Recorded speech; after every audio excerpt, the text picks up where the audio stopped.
What up is Marcus Dynasty Football Dads. We're going to be doing Dynasty Football running back rankings. When we talk about startup, we did quarterbacks yesterday. We're doing running backs, wide receivers tomorrow here. So first of all, in Superflex, I've talked a little bit about Jonathan Taylor. Right now, he is the fourth player overall coming off the board. I have a hard time taking him fourth overall, and I've told you guys yesterday why that is. It's partly because you look at where you're going to get into that second round. The first round quarterback getting Dak Prescott, Lamar Jackson, Joe Burrow, versus getting a second-round quarterback, it starts getting into really dicey territory immediately. I mean, Russell Wilson, even Trey Lance has been high. I mean, really, you're getting a really big dip when it comes to quarterbacks. Jonathan Taylor is amazing. He is an absolutely amazing beast as a running back. But the difference between Jonathan Taylor and Austin Ekeler for the next 2 years might not be crazy different. Austin Eckler's 20, 21 is Breece Hall, 27 is Mixon. We'll talk about that kind of sphere, but let's go into the top running back rankings here. Jonathan Taylor is 4, Najee's 10, Javonte's 14, and my DeAndre Swift free jersey, number 15 overall here. These are, again, end of the first, early second round players, and if you're taking a running back this early, you're likely divvying it up with a quarterback on the back end or the front end of this turn here.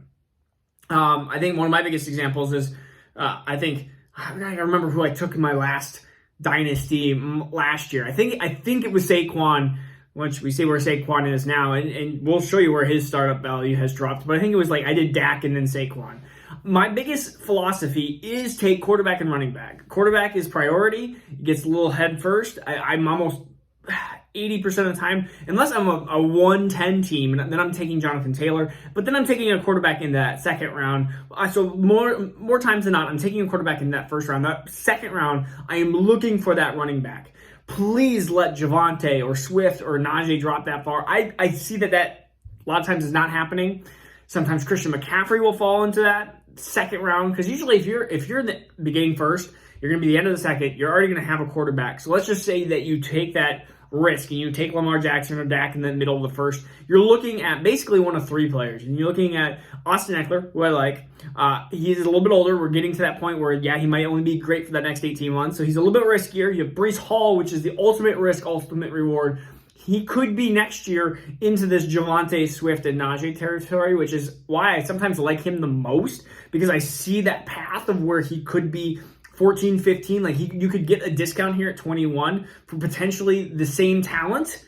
I mean, Javonte is in a situation where he still has Melvin Gordon this next year. So you have Breece Hall, you're getting a slight discount, and you're still able to take that quarterback in round 1 or 27th ADP, which is going to be the player that you're most likely going to have in a majority of drafts. It's going to fall to you if you're in that mid-second for sure, like 18, because just say somebody reaches, it's a high running back draft, you get a lot of knees in there that's taking quarterback then running back, then maybe this is the guy that you end up having the only choice between is Joe Mixon.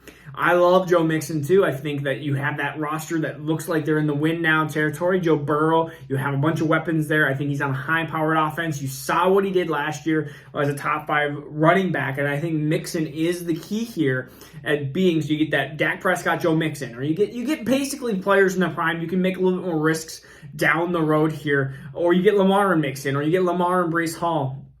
These are players that I'm definitely, because Breece Hall is a 101 really into this 2022 class, and so you have to think about that in that regards as well. And then you can really focus on wide receivers into like round 3, and then you get quarterbacks in there too. I'll talk, and we'll go through some mocks here probably in the beginning of the next week here. And if anybody knows how to do that whole video with me into it type of process, or if there's a easy way to do it. I see a lot of Dynasty YouTubers, or YouTubers that do that on a bunch of different multitudes of videos. I'm just trying to figure out the easiest way to do it, to give you prime content where you can actually have visual content as well with it. So then it's just not me just talking through what I did, but you can't see it. We don't like that. So then we get into the 4th, 5th round. So let's just say you went quarterback, running back, maybe quarterback, wide receiver. So you're into this like 4th, 5th round.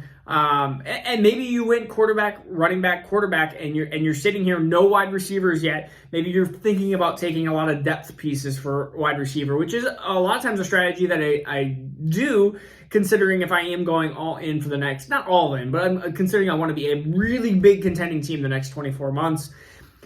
The next four players have some risks. We have Alvin Kamara, we have Nick Chubb, we have Saquon Barkley, and we have J.K. Dobbins. Each one has their different risks to them, but I like all four of them here. And depending on what wide receivers fall to me, I'm either taking a wide receiver here. Tight ends are also a point of emphasis as well that we have to throw it into. But these running backs, I mean, really, I'm hoping that I can get like a J.K. Dobbins because I think he's a very valuable running back. Let's just say you didn't get one of these guys. Let's just say you tight end fell. There's a tight end that I really like. I'm going after, let's say, Kelsey or something like that, or Kittle or whatever. There's a tight end that falls into your lap at round 4, or a wide receiver that falls into round 4 that you take. Round 5 still has some talent here. Round 5 and round 6 are kind of your last-ditch efforts, and then after that, I really, really don't like the running backs, and that's why you need to get 2 of these first, I would say, 6th-round running backs. You need 2 quarterbacks, 2 running backs, a wide receiver, and a tight end, or 2 wide receivers. That's what your roster construction should be at this point for majority of teams, unless somehow you're just getting crazy value, unless a 3rd quarterback drops into your laps, or unless a 3rd running back falls in your laps. You always have to, of course, change based on what happens in the draft. I mean, you can't just be like, this is what I'm doing, and be concrete in that. Things change. But let's just say, round 5, you have Travis Etienne, who I really do like in the 5th round. And then 56th overall, we have David Montgomery, who I think still will be a very, very good running back for 2022. 2023, still very questionable out there for David Montgomery, but I like him here in the 5th round as a RB2. Think you have Mixon and Montgomery and Dak, and you got yourself another wide receiver and tight end to go with that. That's a solid core for a team that's going to compete in the next 24 months. And then you can make these little bit of changes. We'll see who your quarterback 2 is. I talked about having these kind of Kirk Cousins likes or David Carr. So if you have Dak, Carr, Mixon, and Montgomery, you're really looking like a decent foundation team for those first 5, 6 picks here. Round 6, this is the end. Aaron Jones, which I have mixed feelings about. I don't know what Green Bay is going to do. I think Aaron Jones is going to be actually used a lot in the passing game because he has to be. There is no choice. He is going to be kind of a wide receiver. He's a weapon in the backfield when it comes to pass catching. I think A.J. Dillon's going to be your basically solid, I'm going to be between the tackles. And Aaron Jones is going to be used in a lot of the spread formation, a lot of different dump-offs and swings, and think Mark Ingram, Alvin Kamara kind of type of relationship, not necessarily production, but relationship, and Aaron Jones is going to play more into that pass-catching role. Josh Jacobs, you have 1 year of the Raiders. We don't know what happens after that. They didn't pick up his option. Again, so Josh Jacobs into the 6th round is, I think, a particular good deal here. And then they still have Ezekiel Elliott. You can try to back him up with Tony Pollard and try to shore up that Dallas backfield. Zeke, still productive, still going to give you a top 15 running back season, probably in 2022. He always seems to be no matter what, even if he's suspended, no matter anything, he seems to be an RB1, at least low end, all the way up into being a top 3-5 producer. Yes, he's getting to that older point where he's going to fall off the map. And this pick might be slowly worthless in, let's just say, a year and a half or a year. But also, if you pick Kenneth Walker, who's also into this a little bit higher, Kenneth Walker's a 4th round pick, Kenneth Walker might only have 2 years of success. He may not have any years of success. James Cook, a little bit lower. He may not even be a solid fantasy football producer ever. And that's where we start getting into these messes for running backs. Elijah Mitchell could be great, but also Elijah Mitchell, they just drafted a running back, and who knows what San Francisco's had a different running back leader every last 5 years. Who knows? Maybe it's Trey Lance. Maybe Trey Lance leads them in rushing. It's a mess there. And so this is what the strategy that it goes, running backs are really, really good, and it's just slow, and then a fall-off drop. And it happens in redraft. In redraft, that is why, and so I almost think of running backs into this redraft sphere. Almost.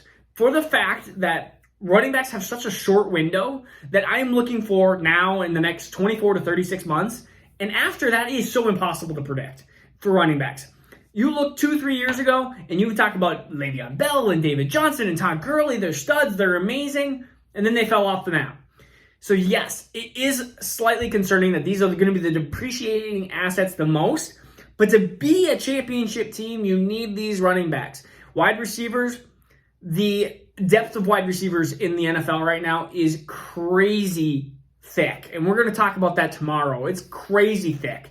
So I'm okay necessarily not punting on wide receiver, but I'm okay with having, we're going to go through it. I'm okay. We'll see what kind of wide receiver I can get. One wide receiver in the top five rounds here, and then we'll see what wide receiver I can get in round 6, round 7, round 8, and see if that is going to be enough to get us there. Also, wide receivers, you got a good class coming up in 2023, in my opinion. This is exactly the strategy that I did in the Dynasty Dads League. I didn't punt on wide receiver, but I kind of was like, that's my last-ditch effort. I'm going to just push them to the end. And the reason for that is when you get into Superflex leagues, especially in drafts, it's easier to trade late first and try to get 101, 102, 103. And what are those picks going to be? They're going to be the Najees, the Lances, the Fields, and the Lawrences. This year, it's going to be Breece Hall. I see Kenny Pickett already up there. It's going to be Kenneth Walker. This is, of course, a weaker class when it comes to quarterbacks and running back depth. Next year, who is it going to be? It's going to be quarterbacks and running backs. It's going to be Bijan Robinson. Who is it going to be? It's going to be C.J. Stroud. It's going to be some but quarterbacks and running backs. And wide receivers, you could get a solid wide receiver at 108, 109, 110. And I think it's easier to trade for those picks as well. So wide receivers are good. Yes, you're not going to get the Jamar Chases. You're not going to get the Justin Jeffersons. They might last 10 years. They're nearly impossible to trade for. Yes, I understand that. But I'm okay with a fluctuant wide receiver group and trying to get these. We'll see. We'll try to get these DJ Moores, these Terry McLaurins, these DK Metcalfs. Well, I'll try to get one of those, and then I'll try to pair them with some of these other wide receivers that can just get me by, or these bets that people are starting to sell on. Adam Thielen of last year or 2 years ago. Mike Evans' value has been dropping dramatically because of his age. Amari Cooper. These guys are able to be bought because of their age and because of the big decline. So, again, this is Marcus Dynasty Dads. Peace out. I hope you enjoyed this video. We'll see you tomorrow.